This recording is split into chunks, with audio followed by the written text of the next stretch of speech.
Welcome, everyone, to another episode of Just Saying Football with Jack and Sean. I'm your host, Sean Gann, alongside my partner, Jack Nicholas. We're here to bring you news, notes, weekly updates, and game analysis of your favorite teams from around the league. Now, the chance, go check out our website, justsayingfootball.com. Follow us on Instagram at JustSaying, for article and video updates. And don't forget to check us out on Spotify and get us in your ears at Just Saying Football. Buddy, we are now in Week 5. The games are moving right along. We got some bye weeks. Finally, they start first week of bye weeks. That's the Eagles, the Lions, the Titans, and the Chargers for all you fantasy people out there. Jahmyr Gibbs owners, Amon-Ra St. Brown owners. That's for you. Got a little bit of news as we head into this episode. Davatae Adams has requested a trade. Where's he going? Where could he go? What are your thoughts? I definitely, at this point in his career, he has to be looking to go to a contender. So I feel like there are a bunch of different spots. I know you have a good list here, Sean, of some great favorites. But I got to say, there's definitely some contingency to where he could go. He seems a little free. Some people think he wants to go back to Aaron Rodgers. Some people think he wants to go to Atlanta, to anywhere. It's interesting to see how this develops, because this is not just a regular wide receiver. This is one of the best in the world at what he does. So this is going to be something to monitor over the next week for sure. And anybody who has him in fantasy, they could be in for a pretty exciting treat, in my opinion. Yeah, it could be a huge change for any fantasy team, especially considering his slow start. I have in one of the leagues. It's been rough. But we talked about this a little bit, and talked about it time and time again. Week 4, it's the first real sample size. We kind of get a quarter-ish of the way through the season. Any surprises to you? Anybody that's standing out that you just want to shout out? Any teams? Yeah, definitely surprised by the Buccaneers, who we'll get into. They're playing on Thursday. Kind of came out of nowhere. Washington Commanders with Jaden Daniels, we're going to get into a lot about him later as well. Just very interesting to see, like you said, these first 4 weeks, how teams have responded to having losing records. Some guys, like the Ravens, that were 0-2 are now 2-2. Bengals are still 1-3. Everybody's kind of everywhere. But we're looking at this season right now, like you said, we're a quarter of the way in, and a lot of these teams know where they're going to be going, and it's just this is the best time of year when you're looking at this kind of perspective. I think that especially there are teams like the Eagles or the Titans that we thought were going to be better this year that weren't, and luckily they get buys this week to figure that out. Yeah, honestly, they get lucky right now, especially the Eagles. They got to figure some stuff out. All right, ton of injuries and news and notes to get into really quick before we jump into our episode. All right, Von Miller is suspended by the NFL for violating league's personal conduct policies, and we missed a handful of game. Rashee Rice, this has been a confusing situation. We've done as much research as we can. Initial reports have not said anything about a tear. It just seems to be a bad knee injury that could sideline him for an extended period of time, maybe a PCL injury. Who knows? I am not a doctor. Micah Parsons has injured his ankle. It has hit IR officially now. He's going to be out a handful of weeks. Trey McBride is still in concussion protocol, might be out in Week 5. Malik Neighbors is also in concussion protocol, might be out in Week 5. Bijan Robinson had a hamstring injury. For fantasy, that's just something to really look out for because he plays on Thursday night. That's a quick turnaround time. Anthony Richardson injured his hip, something to watch. We don't have much information on it right now. Jonathan Taylor is dealing with a high ankle sprain, but is supposed to be mild at the moment, so he has potential to play. Joe Mixon is still dealing with an ankle injury, but is trending in the right direction. Tank Dell is dealing with bruised ribs, and that is something to watch as he is day-to-day. Christian Watson has injured his ankle. He could play, but it is not trending in the right direction. And the biggest news of them all for the NFL world, Christian McCaffrey seems to have Achilles tendonitis in both of his legs. Now that's very worrisome. We saw a few years ago arthritis in the knees of Todd Gurley sidelined him at a very young age. When you're a running back, Achilles are something that's very important. This is something that I don't know if it's career-ending, but that's not something that you want to hear at all right now about your star running back. Yeah, and he definitely has a long list of injuries, and like you said, Sean, there's so many that are just affecting this week. I mean, we talked about the sample size. Things are just getting real right now, especially for Christian McCaffrey. He's going to Germany. He's coming back with this diagnosis. It's not looking too good. This isn't just an everyday injury. This is a long-term thing. So, yeah, it's just unfortunate what's going on for him right now. Just got to keep monitoring. That's all we can do. All right, let's jump into our episode now because it's Week 5 and we got some blowouts. We got the Cleveland Browns making their way to Washington to take on the Commanders. Commanders are favored in this one by -3.5. Over-under here of, I'm so sorry, my doc just disappeared. Over-under here of 44.5. What are your thoughts on this? It's a 1 p.m. game, buddy. Yeah, we got this in the blowout for a reason. The 3.5, we both agreed. This is too easy for when you're looking at Washington, the way they've been playing. Scoring 45 last week on the Arizona Cardinals, who we thought were a pretty good team. Give me Washington at home. They're 3-1. I would take an alternate spread on this. Brian Robinson this year, Terry McLaurin, finally playing the way that we've been wanting them to play over the last couple of years. Yep, this is exactly what we've wanted to see. I'm locking in the Commanders. I think that they found their guy. I was huge on Dayton Daniels coming out of the league. As impressive as it was that he just threw for 90% completion a few weeks ago, Jared Goff threw for 100%. So, a lot of people have high completions right now. So the bar has been raised in such a short time. But honestly, really impressed by him. I'm excited to see what this Washington team can do. All right, moving this right along, we have the Green Bay Packers making their way to LA to take on the Rams. Packers are favored in this one by -3.5, over under here of 48. Now, I will say that was a great second half by Green Bay. Obviously, didn't get the win against my Minnesota Vikings. I do just want to say, the Packers travel really well. There'll be a lot of Packers fans out there in LA. I'm locking them in without question. That offense and defense will be too much for the Rams. Yeah, I'm with you. I am going to take Green Bay in this one on the road. They're 2-2. They got a chance to be 3-2. Jordan Love looked like his old self last week, so lucky to see him on the field. Jaden Reed absolutely playing like an world all-star right now. You can't even no one's looking like they're able to stop him, and that's going to be a huge problem for the Rams. So Green Bay. Yep, I like it. Also, Xavier McKinney, former New York Giant, has a pick in every single game this season. Let's see if he can keep that alive. Moving this right along, the Arizona Cardinals make their way to San Francisco to take on the 49ers. The 49ers are favored in this by -7.5 with an over-under here of 49.5. Now we see Arizona's a little bit hard to see what they're going to be week by week, but Brock Purdy, man, over 1,100 yards. How you feeling in this one? I was looking at the Cardinals genuinely thinking that they could win this game. We kind of put them in the blowout category. So I will say, I kind of look at this -7.5. They're at home. The Cardinals, maybe they could cover you something to watch. This is going to be a dogfight. But Jordan Mason's playing a little too well for me on the other side. We're talking about Christian McCaffrey, but Jordan Mason had 160 yards last week. San Francisco is not struggling as much as we think they are. Right now, give me San Francisco at home. I'm going to also take San Francisco. I like Arizona. It just feels like they're another playmaker away from maybe being something special. Kyler Murray has a much better grasp of this offense this year. I feel really confident in his ability going forward. He has a high completion percentage. He's doing it all right. They're just not putting up points and winning. Let's see as the season continues. But I just think that the 49ers, it's at home. It's going to be really tough. Moving this right along, we have the New York Giants making their way to Seattle to take on the Seahawks. Seattle's favored this by -6, over-under here of 48. Your Giants couldn't score a touchdown again last week. Malik Neighbors, we just mentioned a little bit ago. How are you feeling as you make your way to Seattle? Yeah, you mentioned it in the summary beginning of the show. Malik Neighbors dealing with a concussion protocol, definitely not what you want to see, especially when you got to go to Seattle to play them when they're coming off this loss to Detroit win. You have Kenny Walker having 3 touchdowns. It's an unbelievable thing. I think Seattle -6 is a safe bet at home. We know that 12th man really gets after it. Got to give a shout out to DK Metcalf, how he's been playing the last couple weeks. Jackson Smith and Jigba. I just don't think that the Giants secondary, they just don't have the secondary to defend this pass attack from the Seahawks right now. So Seahawks easy. Yeah, the Seahawks just gave up 100% completion to Jared Goff. We just talked about it. And I think, statistically they have to improve upon that week. Even if it's at 97%, that's a better week. But I'm looking at this. They go back home. They're coming off of a tough win. There were moments in the game where it looked like they were going to pull out a tie at some point or maybe even the win. They just couldn't get going. You get back home. You get back right. You face an easier team. And if there's no Malik Neighbors, lock in that six spread without questions. Yeah. And it's not because the Giants don't have other playmakers. We saw a great game by Wan'Dale Robinson, but they are feeding the ball to Malik Neighbors. He has the highest percentage of targets share in the NFL currently, which is all what we expected when he went there. So to me, it's just if he's not there, it changes how your offense is going to move. Yeah, I agree. So you get a little bit worried about that. All right, moving this along, we have our meh category, and to kick it right off, we have an AFC South showdown when the Indianapolis Colts make their way to Jacksonville to take on the Jaguars. Jaguars are favored by -3, over-under here of 46.5.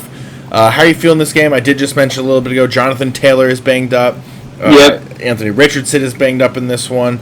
But they face a winless Jacksonville Jaguars that's somehow favored in the game. Yeah, after Tennessee beat Miami last night, Jacksonville, the only winless team. So you got to think to yourself, do they have any fight in them? They have all these guys. They have all this stuff going right for them. However, it's really tough because you have Anthony Richardson. He got hurt last week. You saw Joe Flacco play well. So I got to ask you, Sean, how does the different... I will say, I think the Jags have enough fight. It'd be hard for me to see them going 0-5. But does the quarterback change between Anthony Richardson and Joe Flacco affect the game as much for you as it does for me right now? I think the benefit to Joe Flacco is you have a guy that can throw and move the ball downfield, and all it is more consistent. Not to say that Anthony Richardson can't do it. We've seen the deep balls. I think his ceiling is fantastic. I'm not panicked about him at all at the moment in terms of his long-term career. But what Joe Flacco is, he can go out and get you 300, 3-1 most likely, and that's a great stat line. The 253-1, 252-1, whatever you want to say. So to me, I think with Flacco you get an improved passing game at the moment, just because he knows the NFL a little bit more. He's seen these defenses. He's a veteran. We saw what he did last year with the Browns. So I do maybe like that, but I'm going to go with Indianapolis because they should win this game. This to me is a game that I'm staying far away from as a better. In terms of any betting, and a fantasy guy, it's an ugly matchup. I'll take Indy because they should win this game, but Jacksonville's favored for a reason, so Vegas knows something. I just don't think they're going to go 0-5. It's the only reason I'm taking them, but like Sean said, this is probably the one we're really staying away from this weekend. All right, yeah, and this next matchup might also be another one that we stay away from. We have the Miami Dolphins making their way to New England to take on the Patriots. Patriots are favored in this one by -1 over under here of 35.5. Now I'm taking the Patriots. I think you can also comfortably take that spread. The Dolphins just look bad. They just don't look good. No, and Tyler Huntley, when you have a quarterback out there getting more rushing yards and passing yards, and you still have all your weapons, it's a real problem. And I think that when it's not working, it's not good to have somebody, especially when you're not getting Tyreek Hill, missing a bunch of targets. Patriots at home, they know this Miami team, and if anybody's going to take it, it's the Patriots -1, like you said. Yeah, their defense is just too good. I'll comfortably take that. Moving this right along, we have the Las Vegas Raiders making their way to Denver to take on the Broncos. Broncos have this by -2.5 over under here 36.5. Bo Nix had -7 passing yards in the first half, ended up with only 60 yards in the whole game. Did throw a passing touchdown though. Raiders, just mentioned a little bit ago, Davatae Adams requested the trade. Obviously, he missed last week with an injury, as well as Max Crosby, but they were able to walk away with the win. How are you feeling in this one? Yeah, I mean, they winning without. We both didn't think that they were going to be able to. We didn't know how they were going to play without Max Crosby and Davatae Adams last week. My guess is, I feel like he will play this week if he's healthy. I think he'll play until he gets traded. But it's an interesting thing. You have the Broncos at home. They just kind of won a dogfight with the Jets. I think here, with all this kind of trade rumor, I think it can be a distraction. And we've seen the Raiders get taken advantage in the passing game, and could be a good matchup for Bo Nix this weekend. So, I still like all the Vegas players this week. Brock Bowers and Jacoby Myers and Zamir White. But give me Denver. They're doing something weird where they got these last 2 wins. So, yeah. They're doing something weird. They could easily win this game. I'll take the Raiders. It just seems like when adversity hits them the most with this team, they have a tendency to win these games. So I'll just ride that experience and what it seems that they've done. Not my most favorite game, though. If Denver wins, it kind of changes the scope, especially if Kansas City drops a few games, given the injuries. But let's move this right along. Because we have the Carolina Panthers making their way to Chicago to take on the Bears. Bears are favored in this one at -3.5, over under here of 42. Just not the most exciting games this week. How are you feeling in this one?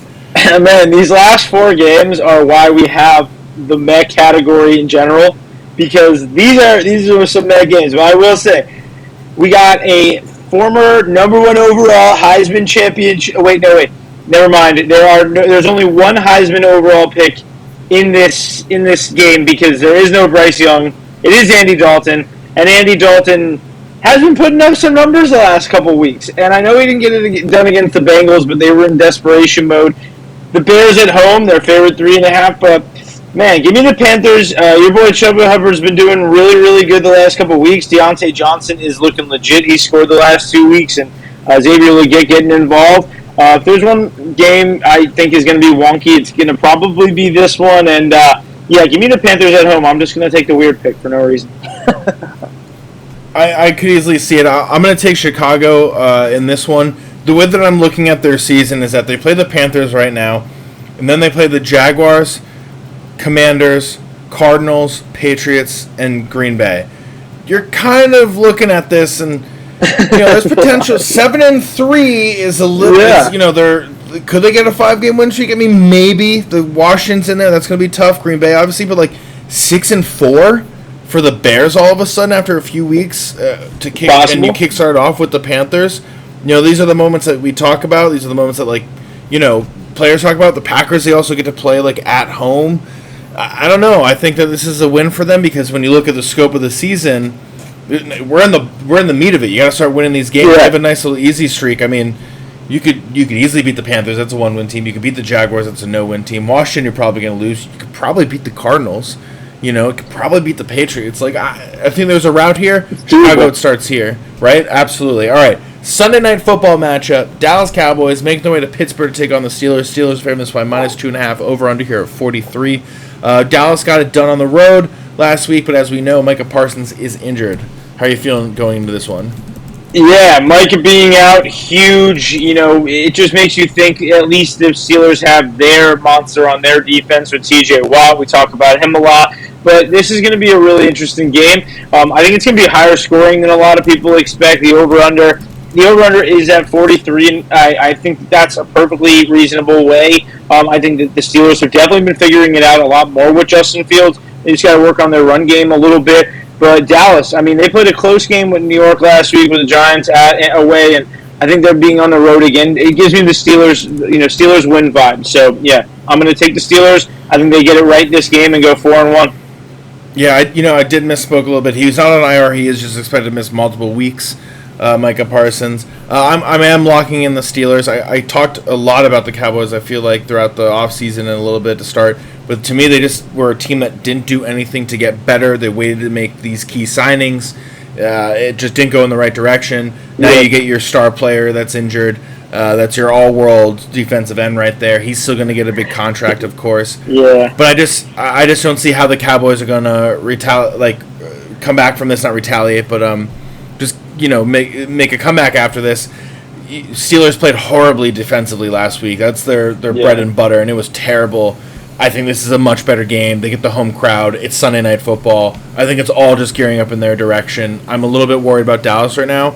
The NFC East looking like it's Washington's, man. Not something we were expecting to say coming into Week 5, but if the rest of the season continues playing out the way it has. Yeah, I'm talking about the Steelers being 4-1, and then you look at the Cowboys, and they're falling to 2-3, and Washington's up 2 games. We're going to start seriously getting some traction on them. But same thing with the Steelers being 4-1 too. I mean, there's a big impact in this Sunday night game for both teams and how their like you said, Sean, their divisional outlook can be completely shaken by this game. Yeah, it's going to be important. All right, moving this along. Monday night football game. New Orleans Saints making their way to Kansas City to take on the Chiefs. Chiefs are favored this one by -5. Over under here 42.5. KC remains undefeated. New Orleans lost on the field goal for a second week in a row.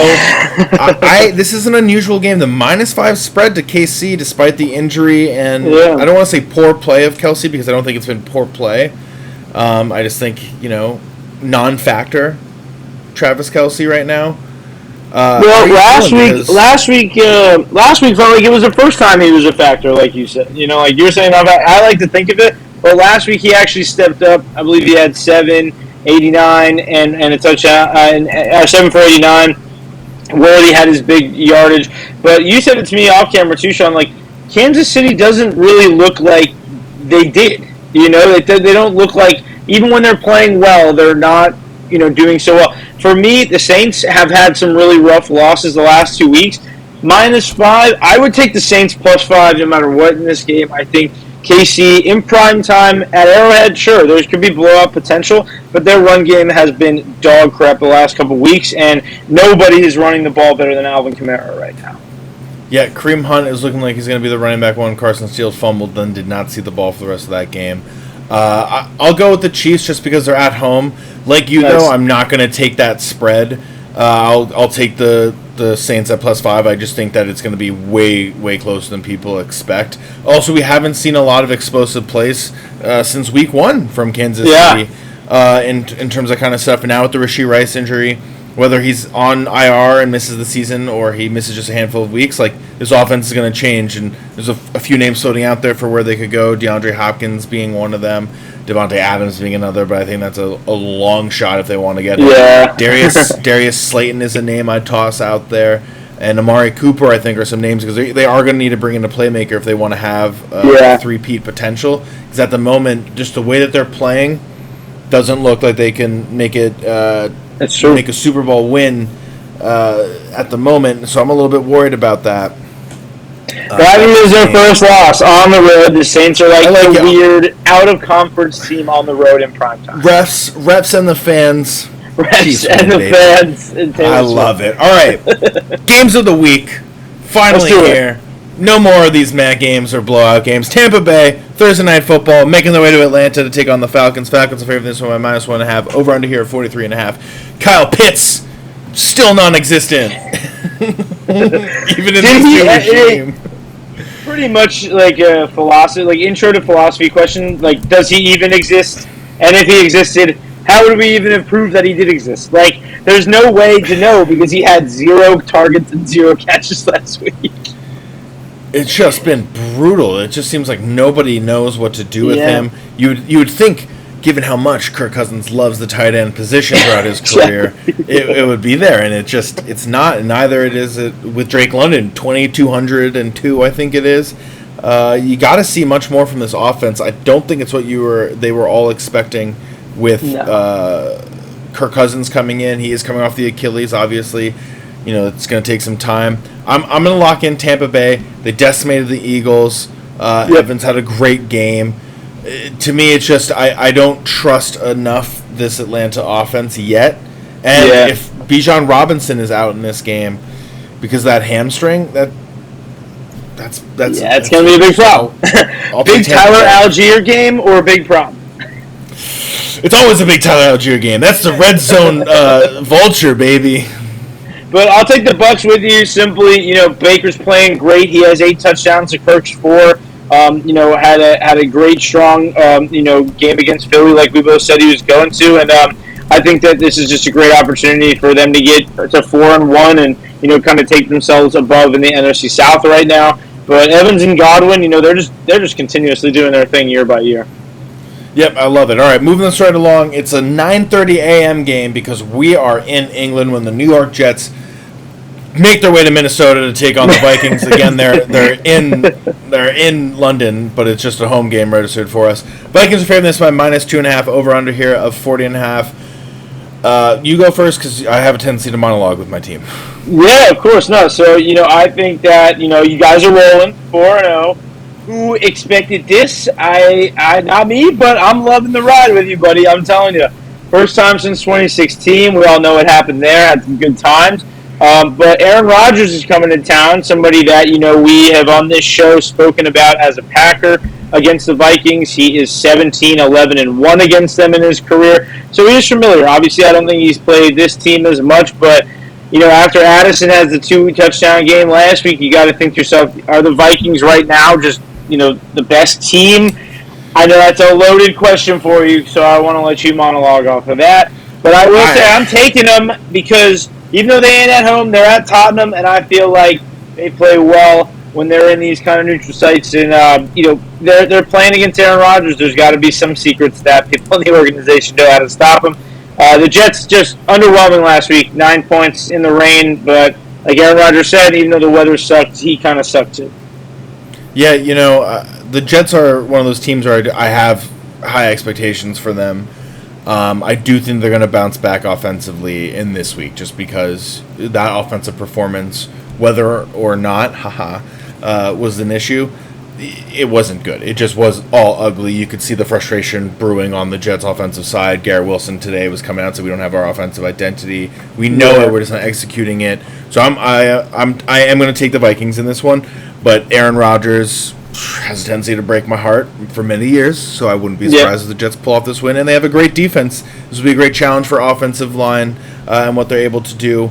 I'm just really happy right now. I'm not going to lie. I wasn't expecting 4-0. 4-0.